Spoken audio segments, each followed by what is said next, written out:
Olá, pessoal! Olá! Sejam todos muito bem-vindos para mais uma edição do programa Arte em Foco. No programa de hoje, nós vamos falar sobre dois renomados artistas brasileiros, o Cândido Portinari e a Tarsila do Amaral. Neste primeiro bloco, vamos falar sobre a vida e as obras do artista, pintor, ilustrador e professor Cândido Portinari. Fiquem ligados porque o Arte em Foco começa agora.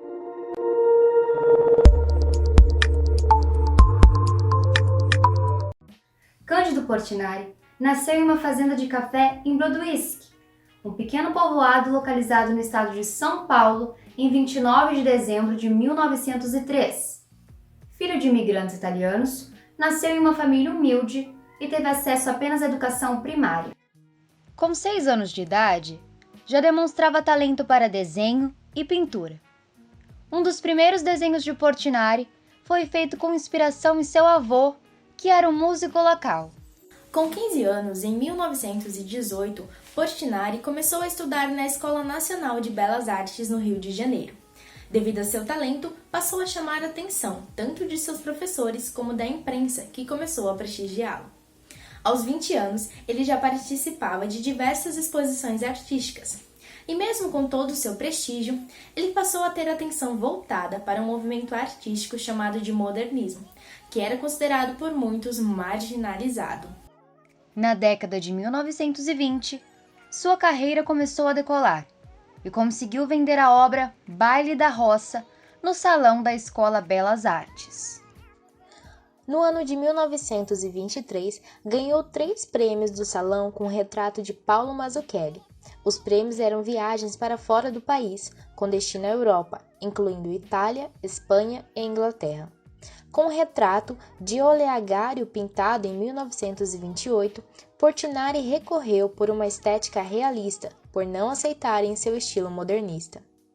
O poeta Olegário Mariano foi quem ajudou Portinari a se sustentar na Europa. Eles trocaram algumas cartas, nas quais Portinari expressava suas saudades de casa.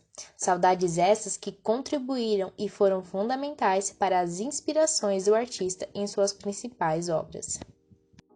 Em 1930, viajou para Paris, onde teve contato com outros artistas como Van Dongen e Otto Fries, além de conhecer Maria Martinelli, uma uruguaiana de 19 anos que viria a ser sua esposa neste mesmo ano. Sua experiência com a arte foi expandida na capital, onde conheceu os museus do Louvre e encontrou sujeitos que possuíam as mesmas condições de quando ele vivia em sua terra natal. Esses sujeitos eram chamados de palaninos.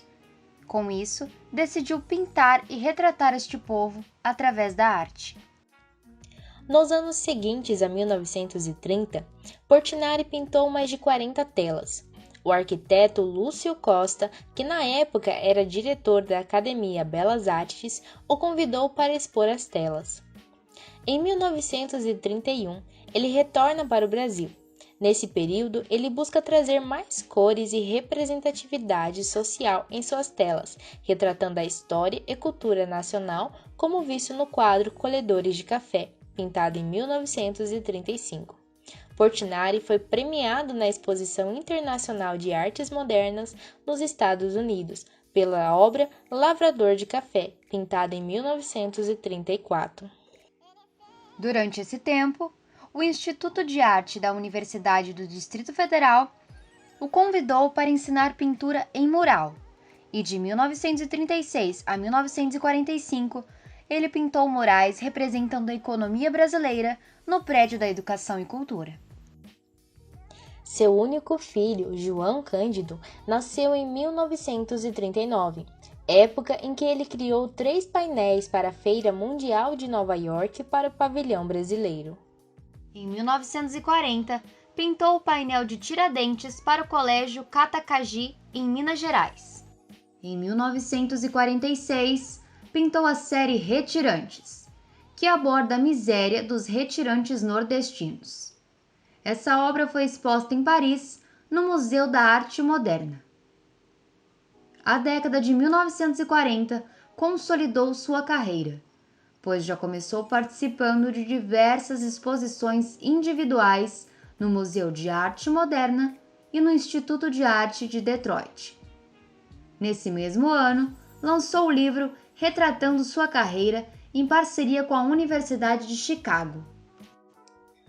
Há trabalhos muito importantes de Portinari que foram criados nessa época, como o mural para a Fundação Hispânica da Biblioteca do Congresso de Washington e a Capela da Pampulha, em Belo Horizonte, a pedido de Oscar Niemeyer. A década de 1950 representa o final da carreira do artista, por conta da intoxicação por chumbo utilizada em suas tintas. Mas mesmo com isso, continuou a ganhar prêmios como a Medalha de Ouro do Prêmio Internacional da Paz e expôs suas obras na primeira Bienal. Foi o único brasileiro convidado para a exposição de 50 anos de arte moderna em Bruxelas. Durante esse tempo, pinta a chegada da família portuguesa à Bahia, os painéis Guerra e Paz para a sede das Organizações Unidas. Pintou mais de 4.000 telas e autorretratos durante sua vida. Suas maiores inspirações foram o expressionismo e o cubismo de Picasso, fora alguns experimentos de outros estilos, como nas obras Os Espantalhos. Muitas de suas telas foram inspiradas em sua infância em Brodowski e da cultura local. As outras telas eram inspiradas em trabalhadores e lavradores de café, assim como na obra Os Imigrantes, que retrata a vida na miséria. Em 1960, seu estado de intoxicação pelas tintas evoluiu para um estado crítico, levando por conseguinte Portinari à morte em 6 de fevereiro de 1962.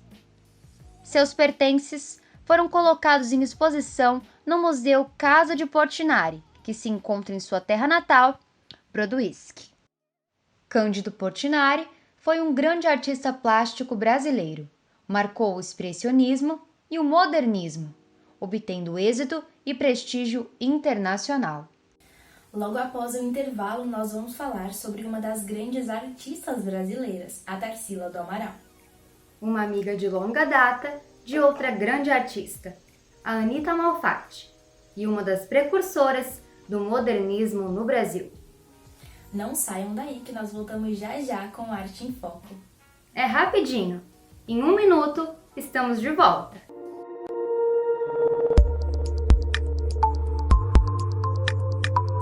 Que tal alcançar sua meta no trabalho esse ano? Rafael, what's your English level?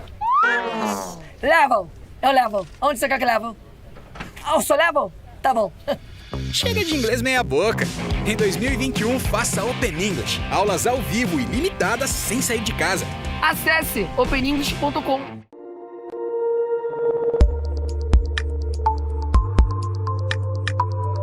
Estamos de volta com Arte em Foco. Neste segundo bloco, vamos falar sobre a artista plástica Tarsila Aguiar do Amaral. Tarsila do Amaral foi uma das mais importantes artistas plásticas brasileiras do movimento modernista. Ela ficou conhecida, juntamente com Anita Malfatti, como uma das mais importantes pintoras da primeira fase do modernismo. Nasceu em Capivari, no interior do estado de São Paulo, no dia 1º de setembro de 1886. Estudou em São Paulo e prosseguiu para Barcelona, na Espanha, onde pintou seu primeiro quadro, intitulado Sagrado Coração de Jesus, no ano de 1904. Quando retornou ao Brasil, casou-se com André Teixeira Pinto, com quem teve sua única filha, Dulce. O casamento não deu certo e algum tempo depois se separaram. Foi nesse período que Tarsila começou a estudar arte.